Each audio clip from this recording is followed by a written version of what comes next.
जगत में आप विरह के प्रेमियों से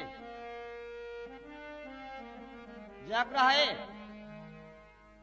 कि ये जो बच्चों द्वारा गीत प्रस्तुत किया जा रहा है, ये यूपी कैसेट दिल्ली से लहरी लाल जी इलाहाबादी की आवाज में, और एक भक्ति लाइन में आप गीत पाएंगे।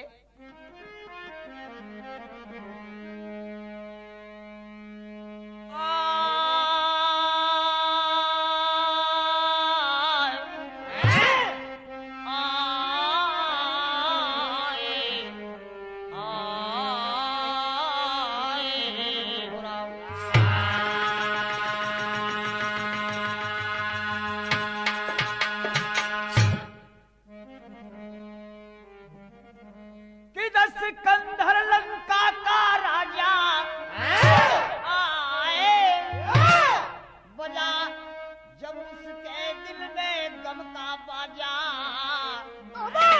साजा दिया बिगारी करना भई बेहोश।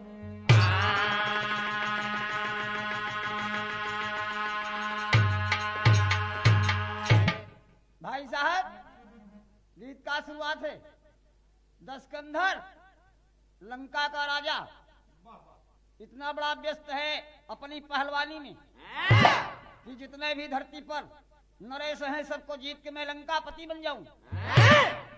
बात गड़बड़ हो गई। वो लंकापति बनना चाहता है लेकिन उसकी लड़की पार्वती बनना चाहती है। विचार करें आप दोस्त, यह गजल का टुकड़ा लगा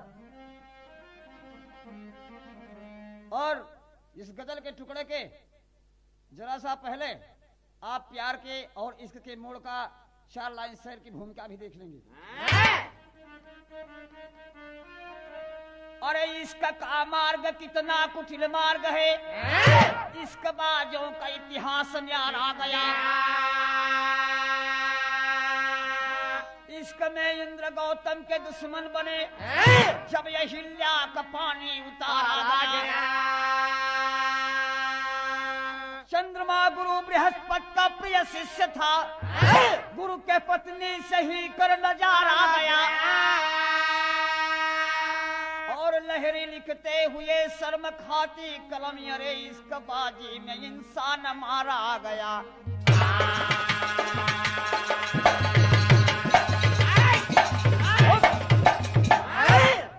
बाबा, इश्क का मार्ग, इश्क का रास्ता, इश्क का मार्ग कितना कुटिल मार्ग है।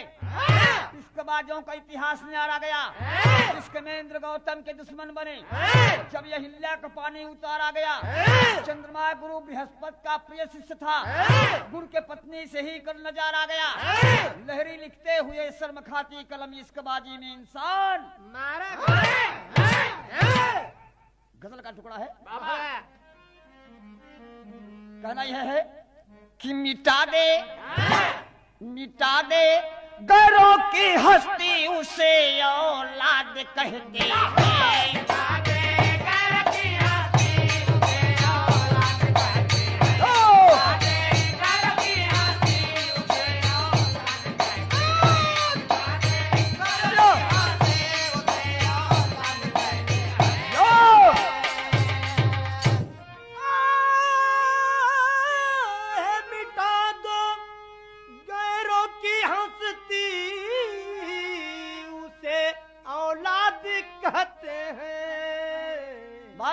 कहने का मतलब कि लड़का लायक हो नालायक नहीं।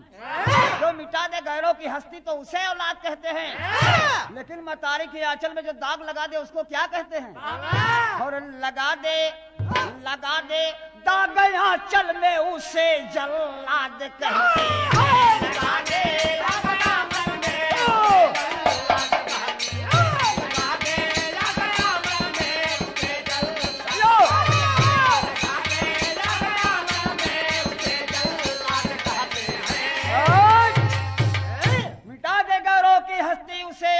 कहते हैं, लगा दे दाग आंचल में उसे जल्लाद कहते हैं। देखिए, महीना बहुत बढ़िया मौसम है, बसंती ऋतु है और रावण की बिटिया बारूणी सोचती है कि मेरा पिता भयंकर लड़ाई में मस्त है, मेरी शादी का ख्याल नहीं कर रहा है, और यह जमानी इस बगीचे के लहर को चूम रही है और रावण के बगिया में घूम रही है। कभी को लिखना पड़ा, कभी को लिखना का पड़ा कि जब आए बसंती बेला और कलियां खिल गई बागल में, कि जब आए बसंती बेला, जब आए बसंती बेला, जब आए बसंती बेला, कलियां खिल गई बागल में, कलियां खिल गई बागन में, कलियां खिल गई बागन में, कलियों पर भंवरे झूमे, कलियों पे भौरे झूमे, कलियों पे भौरे झूमे, अरे शोर करे रागन में, हलचोर करे रागन में, हलचोर करे रागन में, रावण की सुता सयानी, रावण की सुता सयानी, रावण की सुता सयानी, बरुणी के चढ़ी जवानी, बरुणी के चढ़ी जवानी, बरुणी के चढ़ी जवानी, अरे रावण की सुता सयानी बरुणी के चढ़ी जवानी, बेदर्दी बना दसानन खोजा न उसे परानी। अरे बाप रे बाप, बेदर्दी बना दुसानन खोजा न उसे परानी। बाबा इसी पर लिखा है कवि ने कि लगा दे दाग आंचल में उसे जल्लाद कहते हैं। रावण अपनी इज्जत का ख्याल न करके और मस्त है लड़ाई के मैदान में भाई साहब। और रावण की औरत जिसको मंदोदरी कहते हैं, मंदोदरी एक दिन समझाने लगे कि पिया आप लड़ाई में मस्त हैं, बिटिया जवान बा घर में, अगर कदम कहीं बहक जाई तो इज्जतिया मातरी मिल जाए, एक कुछ ख्याल कर ला। रावण कहा मुझसे बात न करो, जब तक मैं राम को नहीं जीत लूंगा, अरे जब तक मैं राम को नहीं जीत लूंगा तब तक मैं इस बात पर ध्यान नहीं करूंगा। मंदोदरी बढ़ जाओ। मंदोदरी को ठुकरा दिया दोस्त। रावण की बिटिया लाचार होकर के और उसी बगीचे में जाती है अपने पिता वाले में और बैठ जाती है, कहती कि मेरे बाप का गुरु शंकर है, अगर मेरा बाप मेरी शादी नहीं करता है तो मैं इसके गुरु शंकर के साथ शादी करूंगी। भाई साहब जा करने बैठ जाती है, यह कहना बा हाय हाय हाय हरे पपिहारा, पपिहारा हरि के बोल मती बोला, पपिहारा हरि के बोल मती बोला, पपिहारा हरि के बोल मती बोला, पपिहारा हरि के बोल मती बोला, पपिहारा हरि के बोल मती बोला। लड़कीवा बैठी बा माला लेके जपे लगी भगवान शंकर का और पूजा कर रही है। भगवान शंकर पार्वती जी के साथ कैलाश पर्वत पर बैठे हैं और इधर लंका में जाप कर रही है रावण की बिटिया। 12 अक्षर गिन गिन करके माला पर फेर रही है। ओम भगवते वासुदेवाय नमः, ओम भगवते वासुदेवाय नमः, ओम भगवते वासुदेवाय नमः। शंकर जी के आसन डोले लगा और कवि के लिखे पड़ा कि पूजनावा, अरे पूजनावा कैली हाय भोला का, पूजनावा कैले हाय भोला के, पूजनवा कैले हाय भोला के, पूजनवा कैले हाय भोला के, पूजनवा कैली हाय भोला के। कर में उमलवा लिहले गुजरिया, कहैया आवा हमारे भोला संवरिया।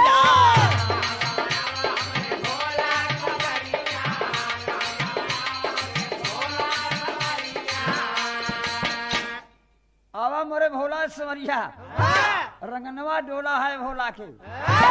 यह मस्ती में शंकर जी झूमे लगे कि रंग का बौछार फागुन का महीना मस्त, ओ यही में कौनो हमार सेवक बुलावत बा। हे पार्वती, शंकर जी पार्वती से कह लगे कि देखा हमार कोनो भक्त मृतलोक में बुलावत बा, तो हमके जायदा।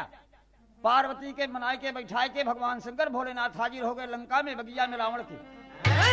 और इधर बावणी बैठी है पूजा पर और भगवान शंकर का जाप कर रही है। शंकर जी जा करके और वो बावणी के बगल में खड़े हो गए। ध्यान देने की बात है कि रावण के गुरु शंकर हैं और बावणी रावण की बिटिया है।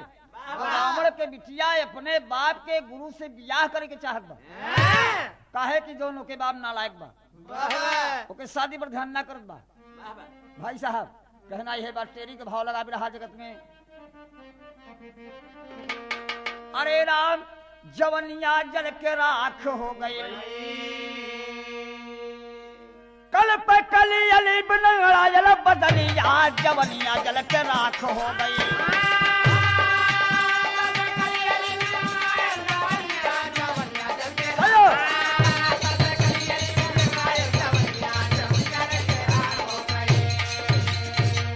कल पे कली अली भी अंगड़ायल बदलिया, जवनिया जल के राख हो गई।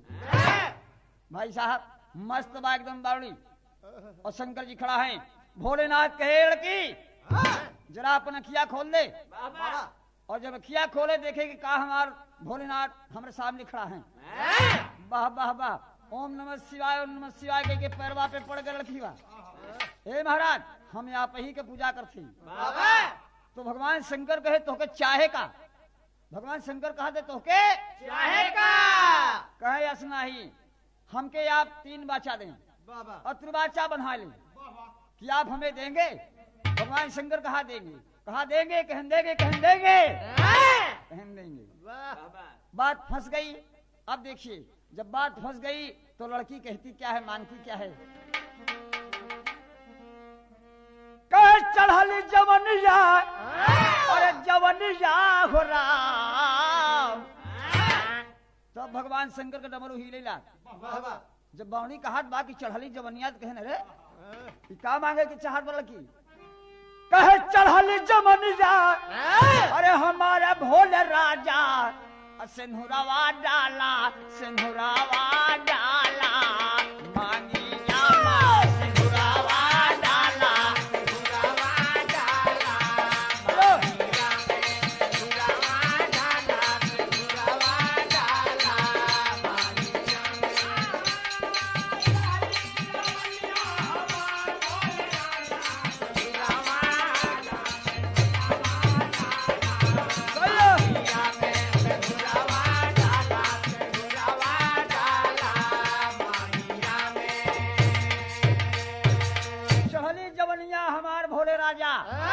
सिंधुरवा डाला, सिंधुरवा डाला मंगिया में।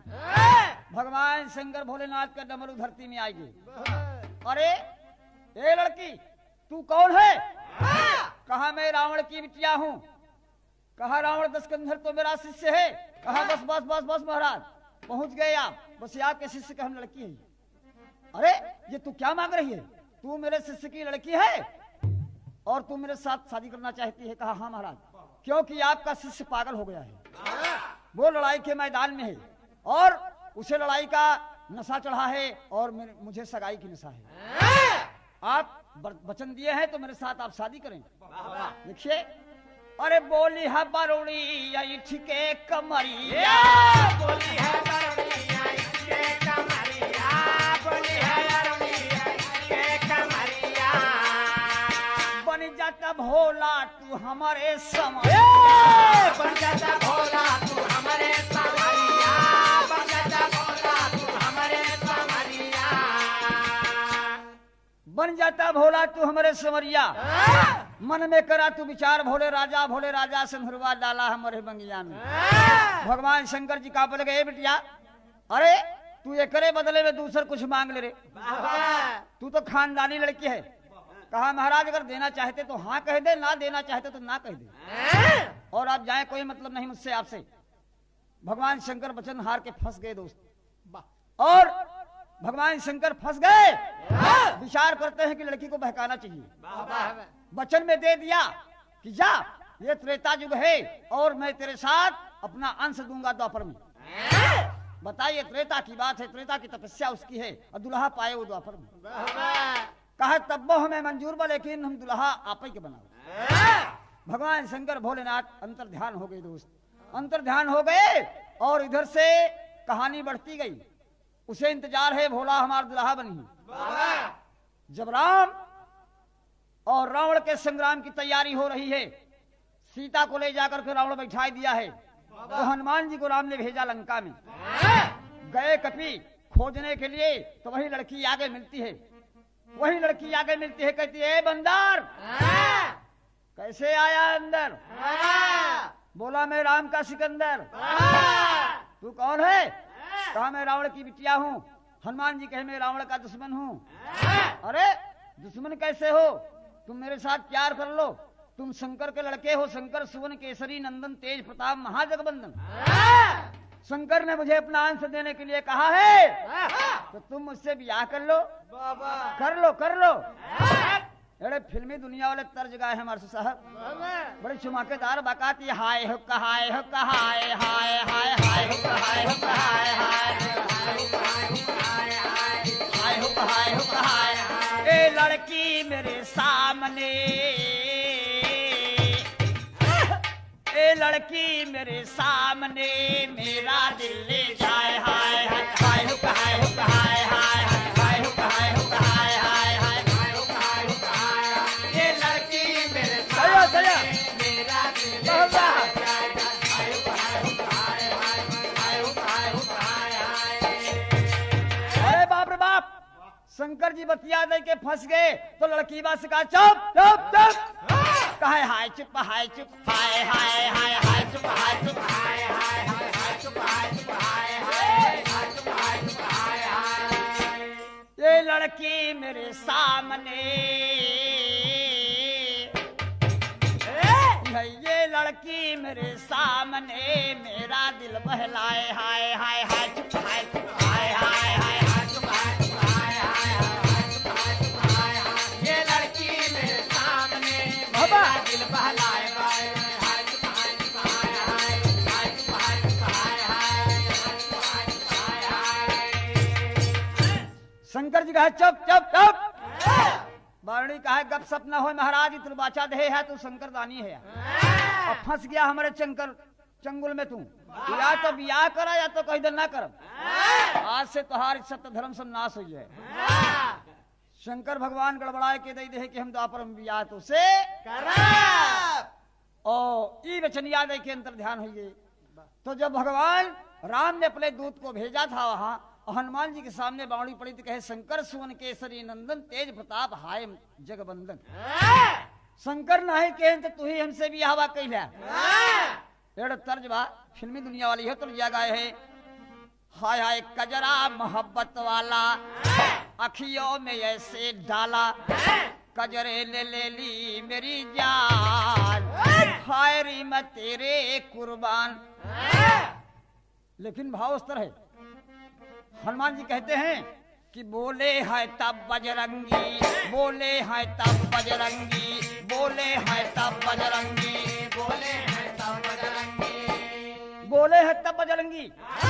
हनुमान जी कहा लगे कि सुन रहे लड़की, बोले हैं तब बजरंगी, मैं तो भगवान का संगी, लंगी लगे ना तेरे देश, बिखरा भवानी जब न केश। बोले हैं तब बजरंगी, मैं तो भगवान का संगी, लगे ना तेरे देश, बिखरा भवानी बाबा। बोले हैं तब बजरंगी, मैं तो भगवान का संगी, लंगी लगे ना तेरे देश, भवानी कहे जिसकी तू बेटी है पक्का बेईमान है वो, जिसकी तू बेटी है पक्का बेईमान है वो, जिसकी तू बेटी है पक्का बेईमान है वो, जग की जननी को चुरा के बनता बलवान है वो, जग की जननी को चुरा के बनता बलवान है वो, जग की जननी को चुरा के बनता बलवान है। दुनिया के मालिक की ना पहचान है वो, दुनिया के मालिक की ना पहचान है वो, दुनिया के मालिक की ना पहचान है वो, दुनिया के मालिक की ना पहचान है वो। ये नहीं समझ पाया रे तेरा बाप कि राम कौन है लक्ष्मण कौन है। राम जिनके भाई शेषा उतारी, वो जिस समय सीता की खोज में लंका में आएंगे तो क्या होगा। कह जय दिल लंका में यही है, जय दिल लंका में यही है, जय दिल लंका में। हे भाई साहब, जय दिल लंका में यही है, जय दिल लंका में यही है, लंका मासान बनई है, जय दिल लंका में लंका मासान बनई है, जय दिल लंका में लंका मासान बनई है। तो बची है न पापी कोई से, बिखरा भवानी जब लगे।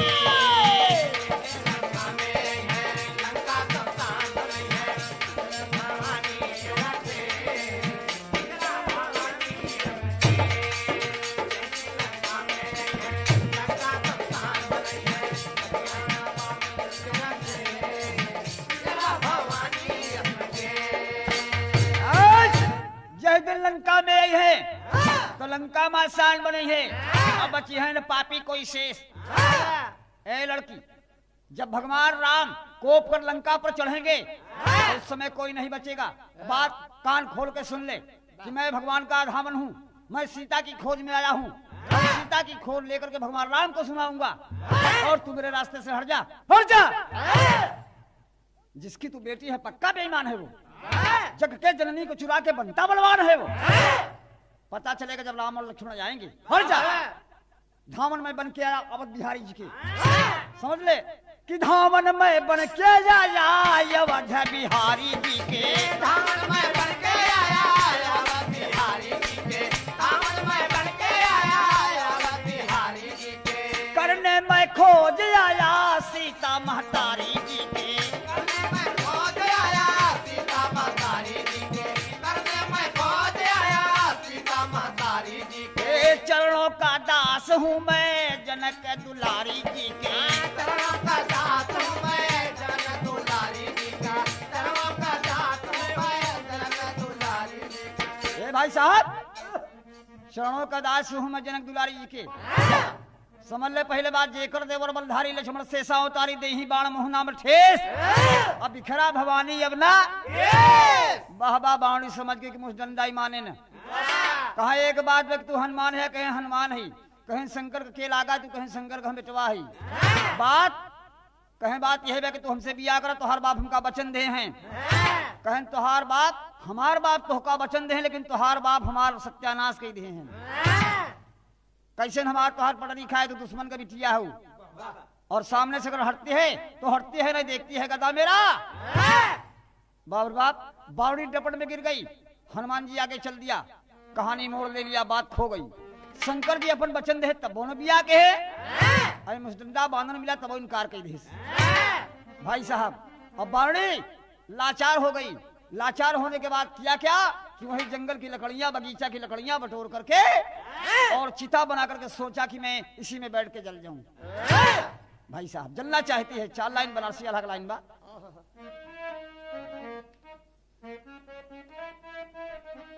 भाव स्तर है, हाय हाय हाय कि कौन हो चिड़ैया भोरे, अरे कौन हो चिड़ैया भोरे, चार गोड़ावा से चलली, कौन हो चिड़ैया भोरे, चार गोड़वा से चलनी, कौन हो चिड़ैया भोरे, चार गोड़वा से चलनी। अहो त दोपहरिया दुई गोड़ रही जाए, दोपहरिया दुइये गोड़ रही जाए, दोपहरिया दुइये गोड़ रही जाए। कौन हो चिड़ैया भोरे 4 गोड़वा से चलली, अहो तो दोपहरिया दुइये गोड़वा रही जाए। विचार करें आप, हिंदुस्तान में या विश्व में कौन ऐसी चिड़िया है पूरे धरती के ऊपर कि सुबह 4 पैर सी है, दोपहरिया में 2 पैर से, और जब दिन डूबे लगा 3 पैर हो जाता मास्टर। और संझवा की बेला, संझवा की बेला तीनई गोड़ावा से चलनी रे भैया, बेला तीना गोड़वा से चलनी रे भैया, संझवा की बेला तीना गोड़वा से चलनी, संझवा की बेला तीना गोड़वा से चलनी रे भैया। और चलता चलता ही चिड़ैया उड़ जाए, चलता चिड़ैया उड़ जाए, चलता चलता ही चिड़ैया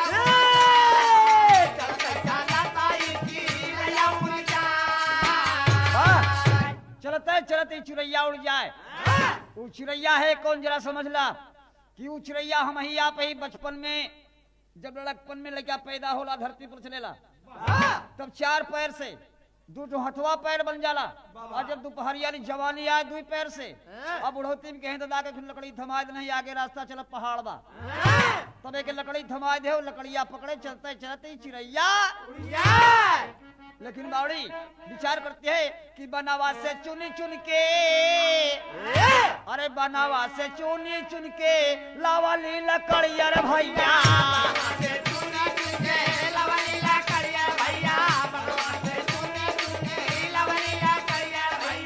बनावा से चुनी चुन के लावाली लकड़िया रे भैया,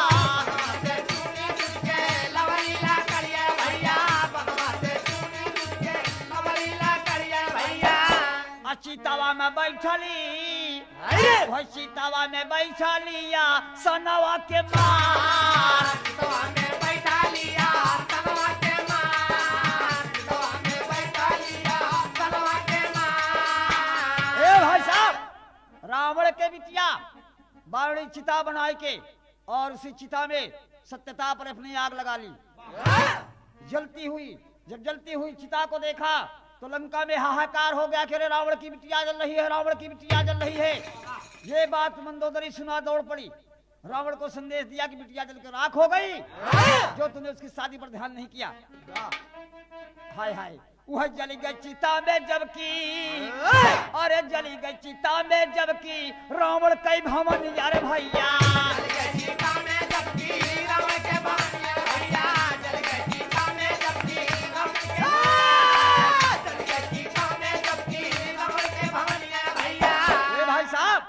जल गए चिता में जबकि रावण के भवनिया रे भैया। भाई साहब, जलते हुए और लंका में हाहाकार हो रहा है, रावण दौड़ पड़ा कि मेरी बिटिया जल रही है। उस वक्त मंदोदरी की बात मान लिया और देखता क्या है कि धुधुआ की आग जल रही है। इस जली गई चिता में जबकि रावण कई भवनिया रे भैया,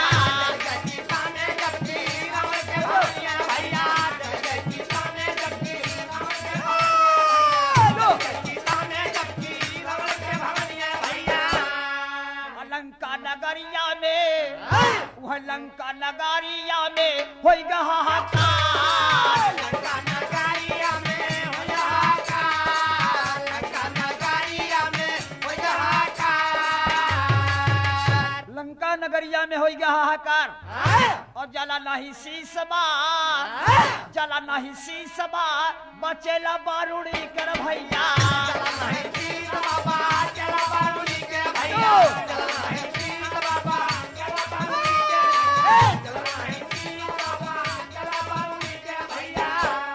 वह शीश रावण लंका में उठाए।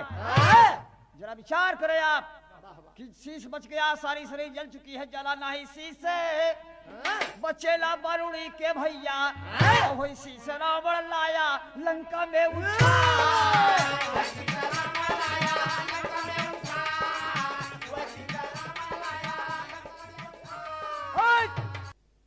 हाँ,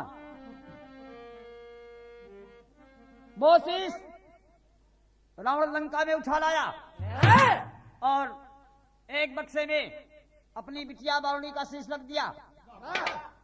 देखिएगा, समय गुजरता गया, हनुमान जी सीता की खोज ले जाकर के राम को बता दिया। लेकिन बात यहाँ की है, जो शंकर का वरदान है, बारूणी का शीश रखा है रावण की महल में पिटारी में। और जो दिन भगवान राम और रावण का संग्राम होने वाला है, रावण वही शीश लेकर के भगवान राम के सामने हाजिर हो गया। और हाजिर हो गया, कहता है कि ये राम, तुम कहते हो कि शिवद्रोही ममदास कहावे, तुम कहते हो कि शिवद्रोही ममदास कहावे, सोदर सपने ना सुख पावे। लेकिन आज देखिए शंकर ने क्या कर दिया कि मेरी बिटिया जल के राख हो गई। भगवान राम समझ गए, बाबूजी समझ गए, और हनुमान को इशारा करते कि हनुमान इधर आओ और तुम एक चुटकी सिंदूर लेकर के इस रावण की बिटिया के शीश में डाल दो। 170 जी आपके मिले। कहना यह बा, कहना यह बा कि नैना मिलाई के फिल्मी दुनिया लगा है हिमाचल। कहे गौरी सिमट के बालों को झटके, गालों से रस टपके, कुंवारा मन भटके,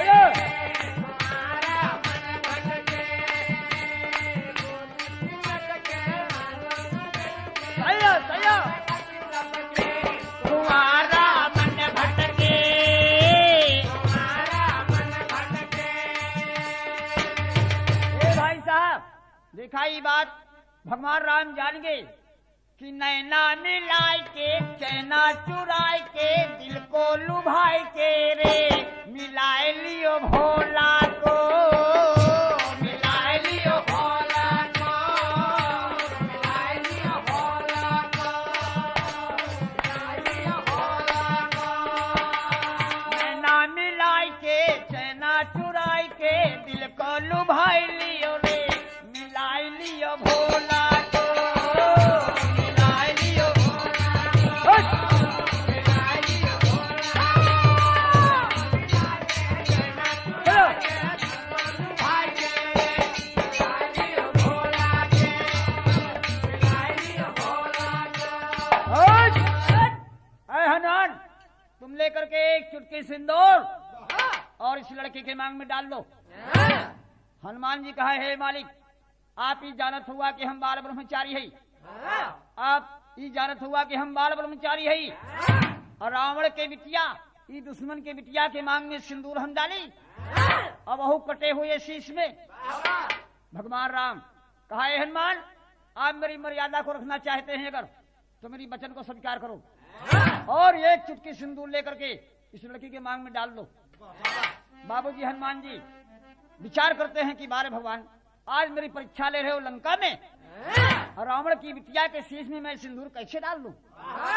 भाई साहब इधर जब सिंदूर लेकर के हनुमान जी सिंदूर लेके सोच रहे हैं वो सिंदूर लेके सोच रहे हैं और भगवान राम की सेना खड़ी है तो देवता पुष्प से एकदम मून दिया हनुमान को और बावणी के शीश को मगन हो गए कि बारे राम आज शंकर के वचन को पूरा कर दिया। और जब सिंदूर डालना चाहते हैं तो देवता गगन से गाते हैं जिसे मस्त हो के माता बहने बियाहे में गावत थी की बारात आवत बाप सिंदूर पड़ी दुल्हनी के ओ गावत थी की जलसा हो निकला गई दुआरे पाई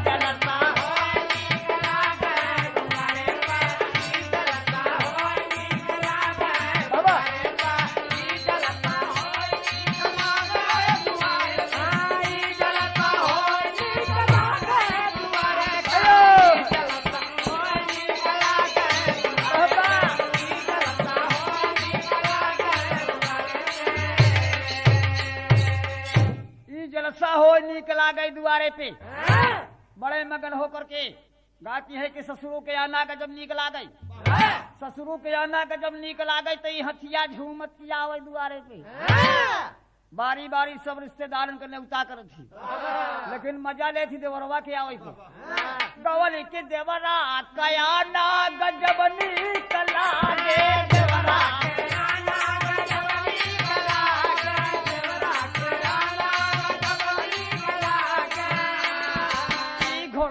ठुलक तकिया वही दुआरे पे घोड़ावा ठुलक तकिया वही दुआरे पे घोड़ावा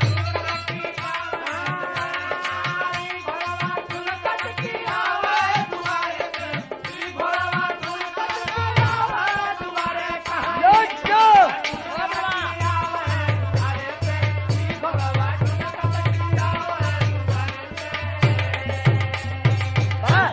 भाई साहब हर तो देखा कि बावड़ी के मांग में सिंदूर डाले चाहते हैं हनुमान जी लेकिन इधर से मंदोदरी अपनी सहेलियों को और औरतों की मोहल्लों को बुला करके कहा कि चलिए हनुमान और बावड़ी की बियाह होत बा बहबा जब जाके देखे तो बावड़ी की आधा शीश कटा हुआ शीश में हनुमान जी सिंदूर डाले चलत थी और जब डाले चले थे मंदोदरी की तरफ से गाड़ी होत बा बड़ा बढ़िया दुल्हा के लिए स्वागत होत बा देखा दुई गाड़ी बड़ी प्यारी हो तो बड़वा राजेंद्र एक ससुरारी के गाड़ी एक सरकारी गाड़ी जैसे पुलिस पकड़ ले तो एक लाइन में हजारों गाड़ी पट गई लेकिन नीक लागे कहे कि तू जुल्मी है लड़कियां काटा की दुल्हा नाचत किया वही मोहारे पे दुल्हा नाचत किया वही मोहारे पे दुल्हा नाचत किया वही मोहारे दुल्हा नाचत किया वही मोहारे ओ दुल्हा नाचत किया वही मोहारे कहानी दुल्हा लो करवा मोहारे पे दुल्हा नाचत किया वही मोहारे कि राम जी कया ना यह देखा भगवान आई है, लड़ाई होई वाली बा, लड़ाई के बदले में देखा ब्याह होई वाला बा। आप विचार करें दोस्त, हनुमान जी को दुनिया कहती है कि बाल ब्रह्मचारी हैं। हकीकत बात है कि बाल ब्रह्मचारी हैं, लेकिन यह बात कैसे कि रावण की बिटिया के संगे ब्याह हो चलत बा। भगवान राम का माया देखा हुआ सब सहेलियां कहा था कि राम जी का अरे याना गजबनी कला के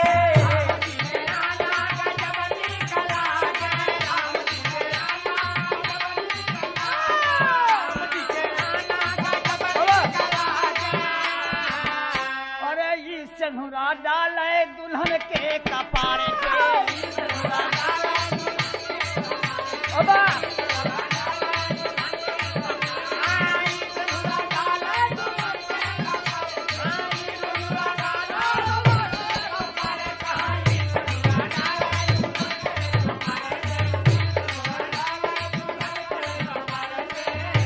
भाई साहब, राम जी के आना तक जब नीक लागे देखा ई सनुरा डाले दुल्हन के कपारे पे, आई दुल्हा नाचत किया वही दुआरे पे। हनुमान जी एकदम करीब में जाए के सनुरवा रोक ले, भगवान राम का देखे लगे। राम इशारा कर दिया कि हनुमान, असल बात यह है कि मैं शंकर का पुजारी हूँ, शंकर को मैं अपने से बड़ा मानता हूँ। भगवान शंकर का मैं पुजारी हूँ। अगर शंकर का कोई पुजारी है तो मेरा दोस्त है, और शंकर का दुश्मन है तो मेरा दुश्मन है। शिवद्रोही ममदास कहावे सोनर सपन ना सुख पावे। इसलिए अगर तुम मेरी बात नहीं मानते हो तो तुम भी मेरे दुश्मन हो।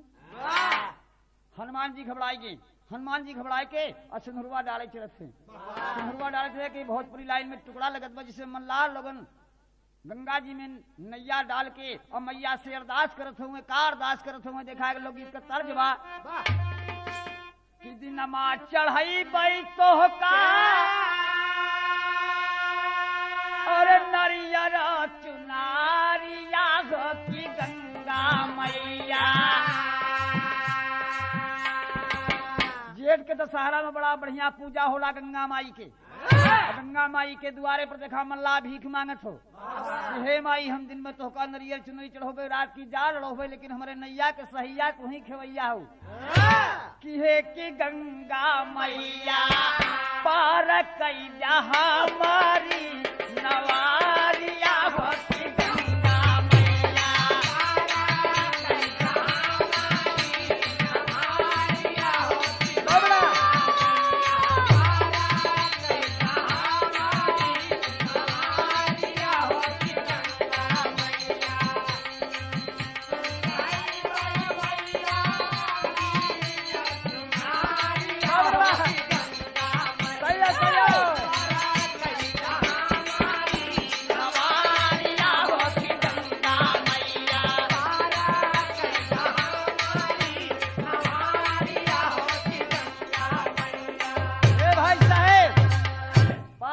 हमारी नवरिया हो की गंगा मैया।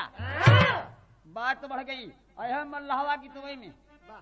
ये तो इलाहाबाद प्रयागराज में जौन तीर्थन का राजा बा प्रयाग, और ये गावले, लेकिन थोड़ा सा सरक जा बनारस में मास्टर। तब बनारस में गावले का यही माझी के बदे हाय हाय कि एक दिन गईलू दक्षिणवा की ओर, गंगा लहरिया में उठे ही लोर, मदमाती मलहवा जाल बिनेला।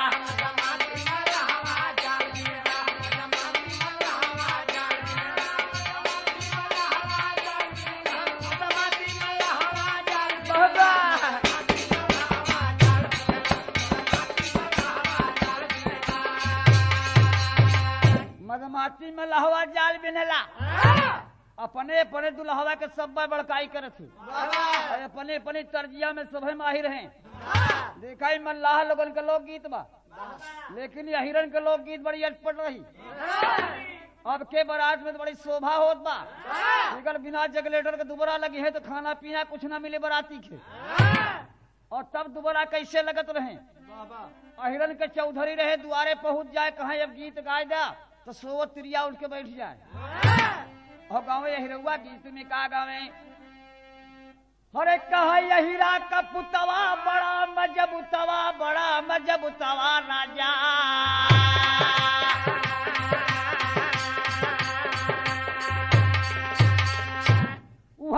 ऊंचे खाले नोट बाटई का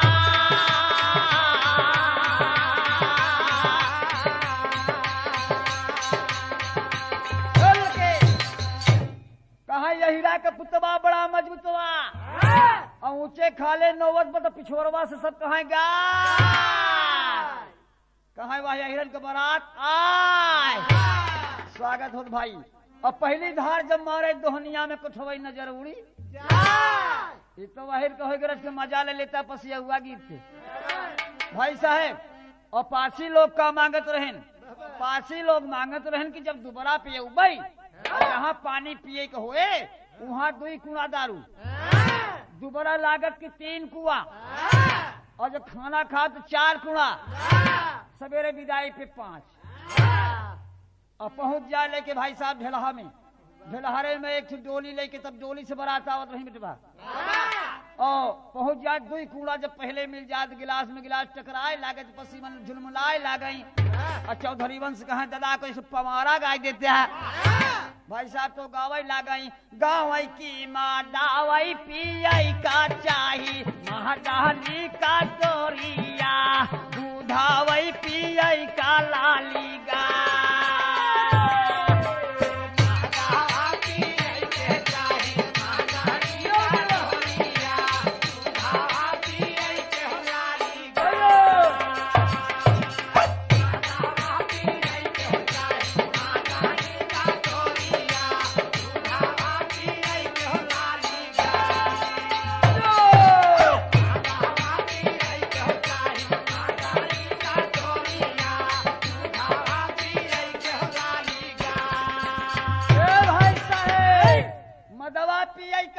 मदनी कटोरिया राजा दूधवा पिए कलाली और मदवा पिए मस्त हो गेन कहन दहेज में खुगाई चाहिए भाई साहब। और मदवा पिए तो पिए लड़खड़ाई लागे ढेलौचिया में और दोबारा लागत की तो मामला का गड़बड़ाई गवा की महदाई पिए से पासी होई गा माता वाला बीवी गा ढेला हारे माजा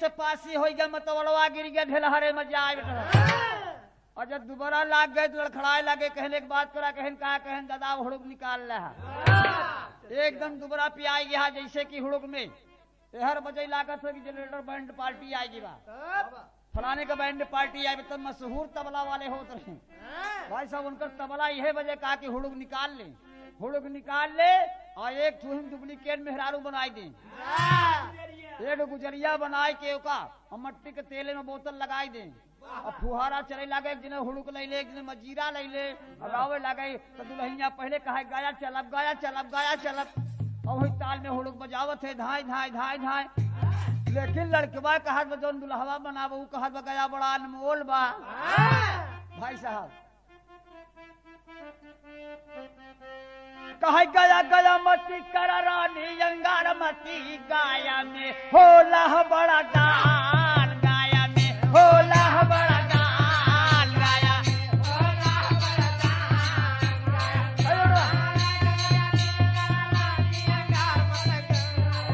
होला बड़ा दान गाया में ए भाई साहब गया मत करा रानी अंगार मती गया में होला बड़ा दान गया में अरे बाप रे दुल्हनिया कहे कितना दान होला हम होके बताई दे अरे कहा 900 चढ़ाई राजा लाली लंगोटिया ना वैसे हे कपिला वह गाय ना वैसे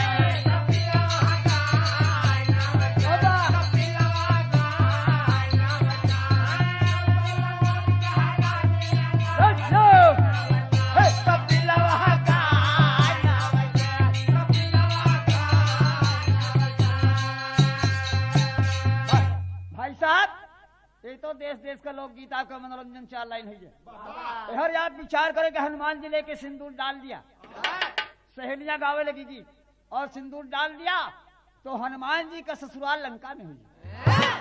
वाह वाह, कटे हुए शीश में भगवान राम की बात मान करके हनुमान जी सिंदूर डाल दिया और राम और रावण की लड़ाई शुरू हो गई। राम रावण की लड़ाई हुई, रावण मारा गया। रावण को मार करके राम विचार करने लगे कि लड़की का शीश क्या हो, यह शंकर का वरदानी है। हनुमान जी कहा कि मैंने आपकी वचन को पूरा कर दिया, सिंदूर डाल दिया, क्या मैं शीश ले जाकर दुल्हन बनाऊंगा इसको, आप इसको जला दीजिए महाराज। भगवान पुरुषोत्तम मर्यादा राम उस शीश को जला दिया और वो शीश अंतिम लाइन में आप प्रमाण में पाएंगे भोले भगवान की वचन को कि द्वापर में मैं अपना अंश दूंगा। आ गया त्रेता, पूरा बीत गया, द्वापर का युग लग गया और वो लड़की रावण की बिटिया, जरा गीत समझला, रावण की बिटिया पैदा होती है जिसका नाम पड़ता है बावड़ी। वही शीश जिसमें हनुमान जी ने सिंदूर भर रखा था। तो अंतिम लाइन में एक भावना पाएंगे आप, आखिरी गीत का प्रमाण वो भगवान शिव की वचन है कि द्वापर में बिरना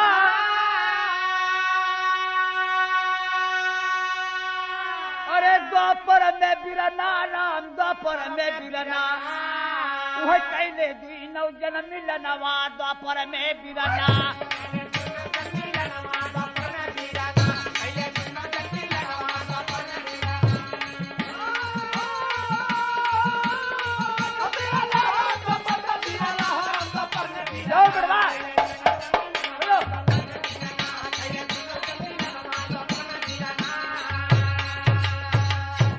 त्रेता का वरदान रहा युग द्वापर जब की लागल, अरे बरुणी भैली हिडामिनी भाई पिया बिरह में पागल जागल, फिर से तन मदनवा द्वापर में बिरना।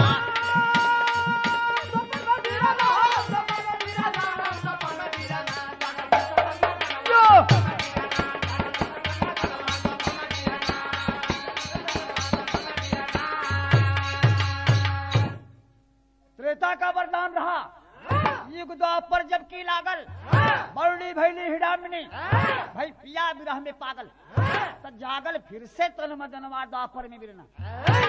वो लड़की रावण की बिटिया हिडामिनी राक्षसी हुई, हिडाम्बक राक्षस की बहन।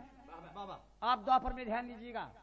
और जो शंकर ने वरदान दिया था वही कपि शिववंश भीम, वही कपि वही हनुमान शिव के अंश भीम के अंश में पैदा हुई। वही कपि शिववंश भीम कुंती सुत भइले खास, मिली विपन में हिडामिनी जब की गईले बनवास खास, तब कैले रति दनवा द्वापर में बिरना।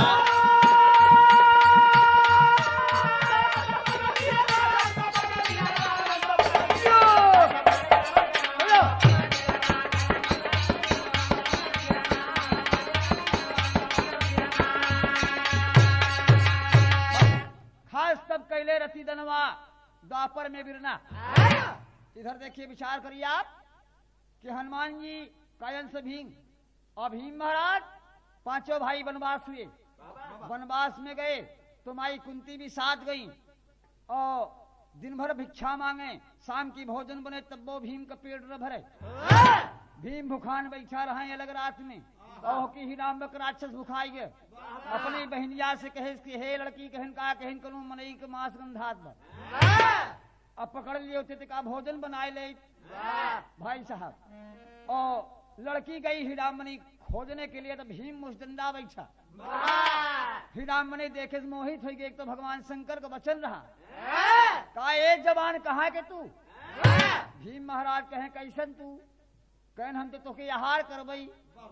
भीम कहा हम तोहार श्रृंगार करबई। बाबा बैठ गई उभैया जो हद के लेके आवे तो खाई। उभय कपि शिववंश भीम कुंती सुत भइले खास। अरे मिली विपन में हिडिमिनी जब की गईले बनवास खास, तब कैले रति दनवा द्वापर में बिरना।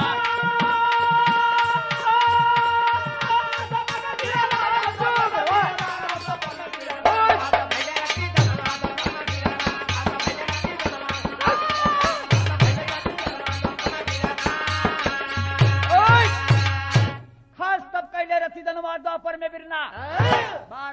शंकर की पूरी हो गई और हिडामणि राक्षसी भीम से प्यार कर लिया। माई कुंती के जगह की भीम कहे मैया ये लड़की आई वो हमारे पास। माई कुंती देखी के जंगल में पतो हो मिल गए, कम से कम खाना तो बनाई। बैठा नहीं भगवान भोलेनाथ के वचन कितनी बड़ी सत्य हुई। शंकर का वरदान त्रेता का था, द्वापर में दुल्हा देते हैं भीम को। और भीम के थोड़ा समय बीतने पर एक लड़का पैदा हुआ घटोत्कच। घटोत्कच के लड़का पैदा हुआ तो भीम सोचे नाते हुए छोड़ के तो हम चले ही आए ही। वह घटोत्कच के तो भवा बरबरी कहे दया राम गुरु साधो। और लड़ना चाहा महाभारत में सब छलबाजी कैले यादव माधव काटनी गरद नवाद पर में बिरना।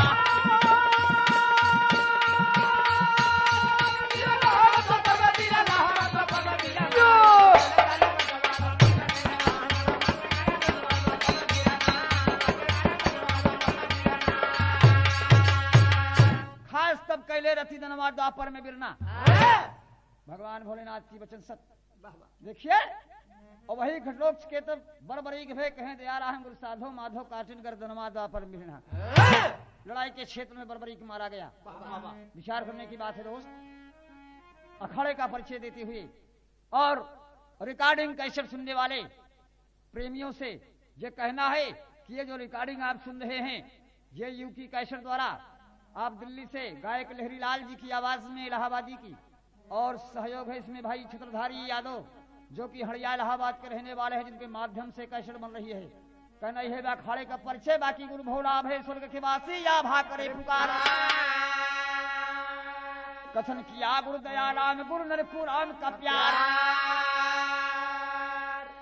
हाय हाय जवनिया जल के राख हो गई लहरी लाल जी चूमे लंबे के चरनिया जवनिया जल के राख हो गई।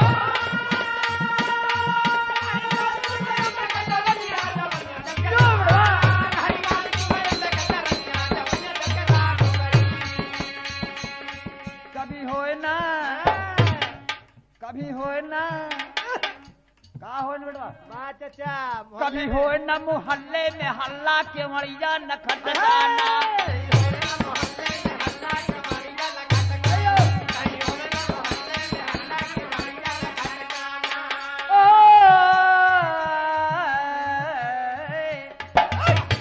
दरवाजे पे प्रेमी प्रेमिका में मस्त कभी हो न मोहल्ले में हल्ला। लड़कवा रोज खुले आम मिलत वो लड़कीवा कहा था कि ऐसा न करा। कभी हो न मोहल्ले में हल्ला के मरिया मत खटकाना। लड़कवा कहे तब का करी कहे दरवाजे पे अरे दरवाजे पे ताला है लल्ला आगे ताला लाग बा। दरवाजे पे ताला है लल्ला पछवाड़े तड़े आ जाना।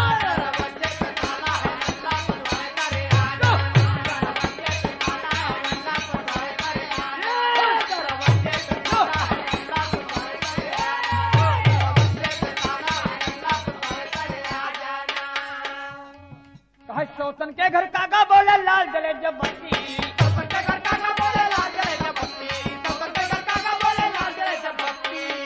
वो लड़कवा के मोहब्बत देख के देवर और दोन लागत हर सिया जाए कि बहुत ही हमरे लड़का से प्रेम करत थी। मतलब ये रहा कि परदेश छाए रहा है सोहदा।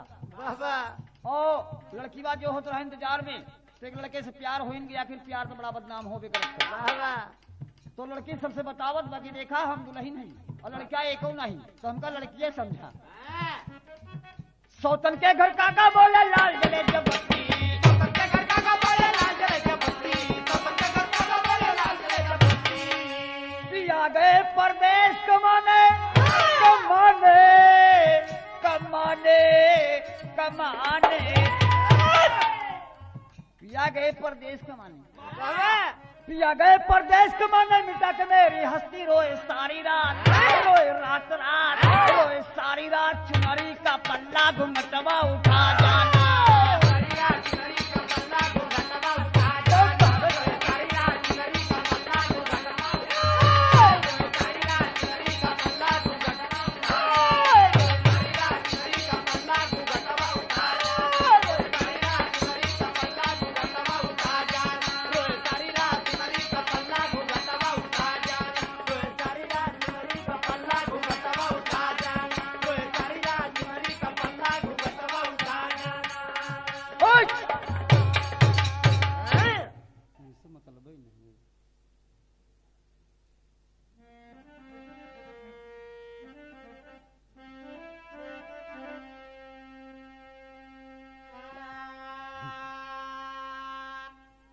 सावन सावन सावन सावन सावन का महीना बड़ा मनभावन होला मास्टर। देखा सावन के महीना में झुलना झुलत ननन हो जाए इलाहाबादी लोग गीत गावत हैं। का गावत है कि कौन रंगा मूंगावा अरे कवन रंगा मोतिया कवन रंगा नाना दीरे तोर बीराना कवन रंगा नाना दीरे तोर बीराना कवन रंगा नाना दीरे तोर बीराना कौन रंगा मूंगावा कवन रंगा मोतिया कवन रंगा नाना दीरे तोर बीराना कवन रंगा नाना दीरे तोर बीराना। ई प्रश्न होला मास्टर। भौजाई पूछत से कि कौन रंग ननदी रे तोर बिना नदिया बतावत है कि लाले रंग मूंगावा सफेद रंग मोतिया सफेद रंग मोतिया रंग मोतिया रंग मोतिया सफेद रंग मोतिया। ए भौजी लाले रंग मुंगवा लाल रंग मुंगवा सफेद रंग मोतिया और सवारे रंग रंग भा